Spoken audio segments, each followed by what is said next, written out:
There's something I want to say that most people don't want to hear, but it's the truth.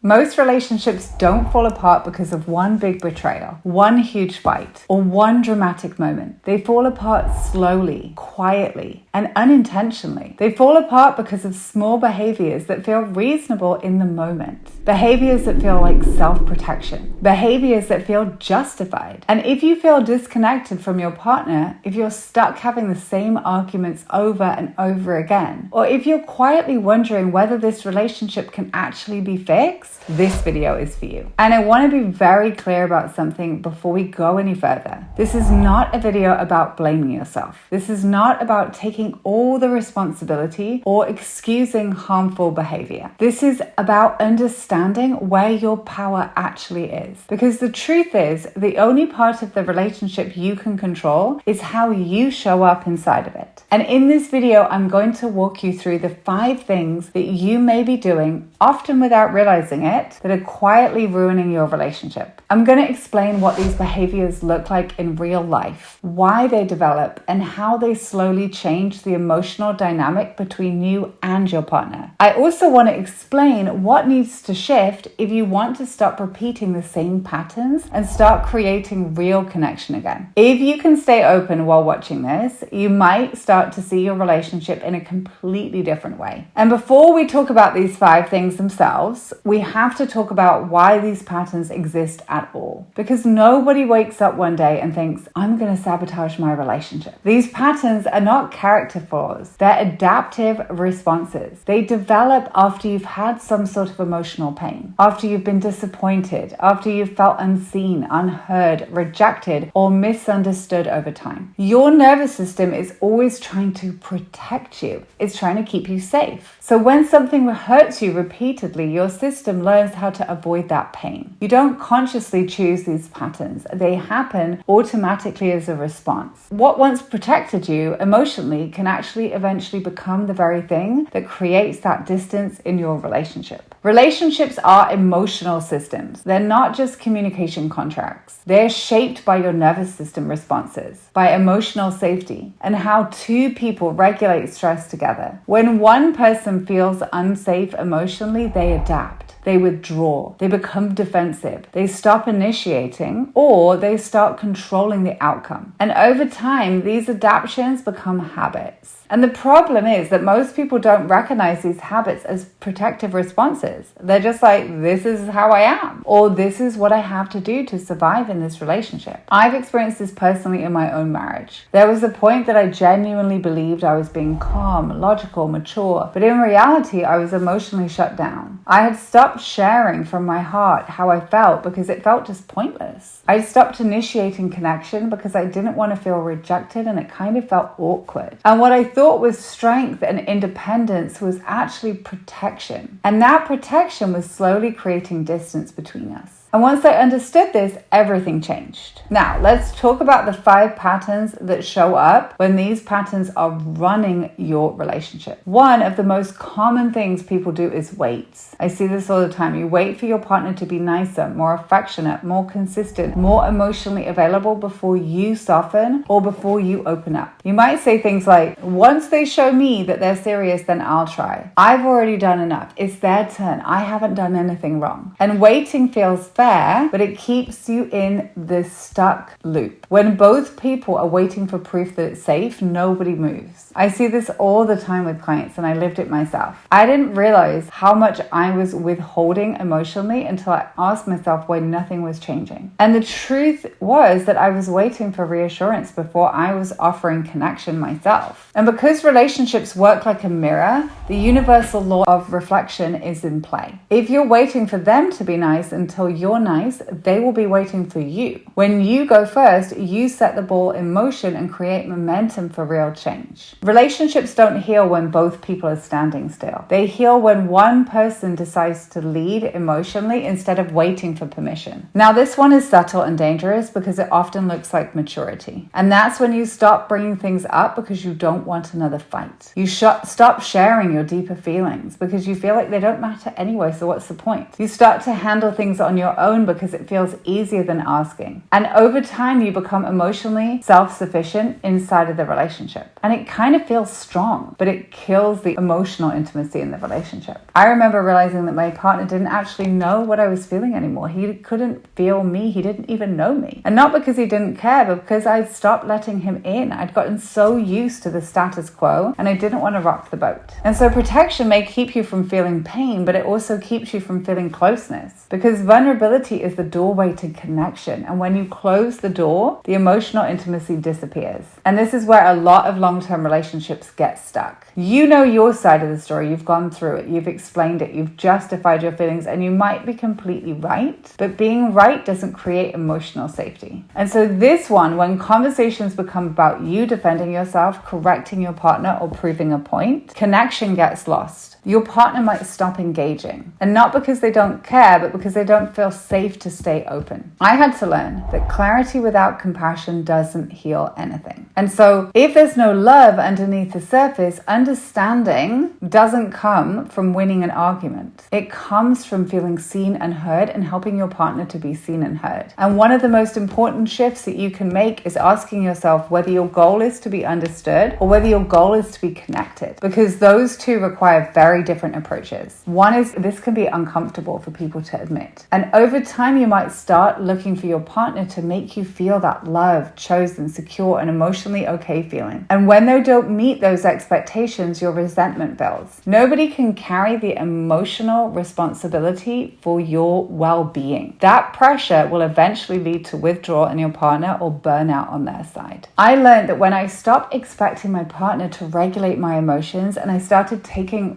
real responsibility for my own inner world, everything shifted. I started to understand my reactions. I was calmer. I wasn't constantly seeking validation. Healthy relationships are built between two people who can stand on their own emotionally, and yet they choose each other from that place of love. And when frustration builds, it becomes easy to reduce your partner to patterns and shortcomings on their side. You probably see what they're not doing. You focus on how they're failing you. But what gets lost is that they're human. They have humanity. They have fears. They have wounds. They have limitations.